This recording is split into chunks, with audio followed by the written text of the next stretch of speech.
Prajagalam TV ప్రతి క్షణం ప్రజాక్షేమం కోసం. Welcome to Prajagalam news. Medical కాలేజీల ప్రైవేటీకరణ పేరుతో భారీ కుంభకోణానికి తెరలేపిన టీడీపీ ప్రభుత్వం అధికారంలోకి వచ్చిన తర్వాత వైసీపీ నాయకులు, కార్యకర్తలు అందరూ తనపైన తప్పుడు కేసులు పెట్టి జైల్లో పెట్టడం తప్ప చేసిందేమీ లేదు. పరిపాలన చేతగాక తప్పుడు కేసులతోటి కాలక్షేపం చేస్తున్న టీడీపీ ప్రభుత్వం అధికార మదంతో విర్రవీగుతూ ఉన్నవారికి ప్రజలు సమయం ఇచ్చినప్పుడు తప్పకుండా తగు రీతిలో సమాధానం చెప్పడానికి సిద్ధంగా ఉన్నారని చెప్పి మాజీ వైద్య ఆరోగ్య శాఖ మంత్రివర్యులు శ్రీమతి విడుదల రజనీ గారు అన్నారు. ఈ కూటమి ప్రభుత్వం వచ్చాక వాళ్ళు కూడా కొంచెం చిత్తశుద్ధి వాళ్ళకి కనుక ఉండుంటే అవి కూడా అందుబాటులోకి వచ్చాయి. ఇవన్నీ కాదు, ఇవన్నీ వద్దని చెప్పి ఈ రోజు ప్రైవేటైజేషన్ అని ఎత్తుకున్నారు. ఏమంటే ప్రైవేటైజేషన్ అని చంద్రబాబు నాయుడు గారు ఎత్తుకున్నారో అవన్నీ ఏం చేశారు? ఇప్పుడు స్టార్టింగ్ రాగానే ఒక ఆర్డర్ ఇచ్చారు. ఒక్క ఇటుకరాయి కూడా జగన్మోహన్ రెడ్డి గారు ప్రభుత్వం దిగిపోయిన తర్వాత ఒక్క ఇటుకరాయి కూడా అటు నుంచి వేసే పని లేదు, ఏ మెడికల్ కాలేజ్ డెవలప్ చేయాల్సిన పని లేదు, మనం ప్రైవేటైజేషన్కి వెళ్తున్నాం, ఇవన్నీ అమ్మేద్దామని చెప్పి ఒక నిర్ణయం తీసుకున్నారు.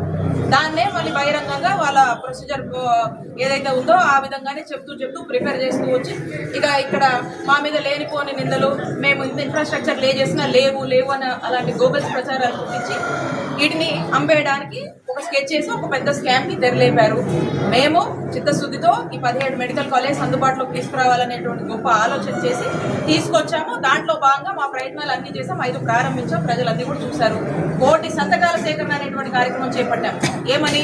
ప్రైవేటైజేషన్ తప్పని, ప్రైవేటైజేషన్ చేస్తే రాష్ట్ర ప్రజలకు ఇబ్బంది అని చెప్పి 1,000 సంతకాలు చేయించి, అంటే ప్రజలే స్వచ్ఛందంగా మేము ఒక కార్యక్రమాన్ని చేపడితే వాళ్ళు వచ్చి వాళ్ళందరూ కూడా పార్టిసిపేట్ చేసి దాన్ని విజయవంతం చేశారు. అవన్నీ విషయాలు కూడా గవర్నర్ గారికి చెప్పాము.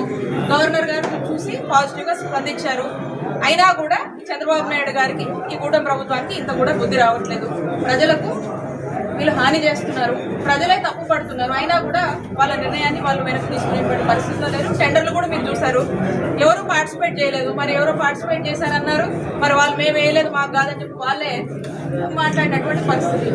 మేము ఒకటే చెప్తా ఉన్నాము, ప్రజలకు ఏది మంచో అది జగన్మోహన్ రెడ్డి గారు చేశారు. ప్రజలకు మంచి చేయాలనే ఉద్దేశంతోనే 5 ఏళ్లు జగనన్న పరిపాలన పరితపించారు.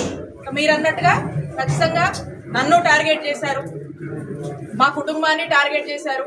దాంట్లో భాగంగా మా మరిదిని జైలుకు పంపించారు. నా మీద కూడా 17 పర్మిషన్ తీసుకున్నారు. ఎక్కడ లేని కేసులు, అసలు మేము ఎప్పుడు విని కూడా ఉండము. అలాంటి వాళ్ళే ఇంట్లో కూర్చొని తయారు చేస్తారో మరి ఎక్కడ తయారు చేస్తారో తెలియదు, కానీ ఎక్కడ లేని కథలు రాసుకొస్తారు. ఆ కథలోకి మా పేరు జత చేస్తారు, మా సిబ్బంది పేరు, మా ఫాలోవర్స్ ఎవరైతే ఉన్నారో వాళ్ళ మీద వాళ్ళని జత చేస్తారు.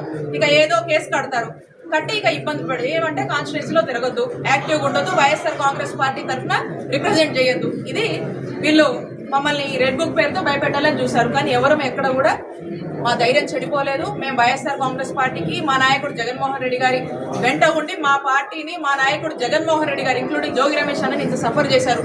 మా అందరి ఎజెండా ఒకటే, మా అందరి ఆలోచన ఒకటే. మేము మళ్ళా మా నాయకుడు జగన్మోహన్ రెడ్డి గారిని ముఖ్యమంత్రిని చేసుకోవాలి. ఇదే మా ముందున్నటువంటి ఎజెండా. మీరు ఎన్ని ఇబ్బందులు పెట్టినా, ఎన్ని కేసులు పెట్టినా పెట్టుకోండి. ఓ రోజు ఇబ్బంది పెడుతున్నారా, పడతాం. కానీ మా నాయకుడు జగన్మోహన్ రెడ్డి గారిని ముఖ్యమంత్రిని చేసుకునే వరకు కూడా ఖచ్చితంగా మేము కృషి చేస్తాము. మేము ఎక్కడ కూడా బెదరమని తెలియజేస్తాము.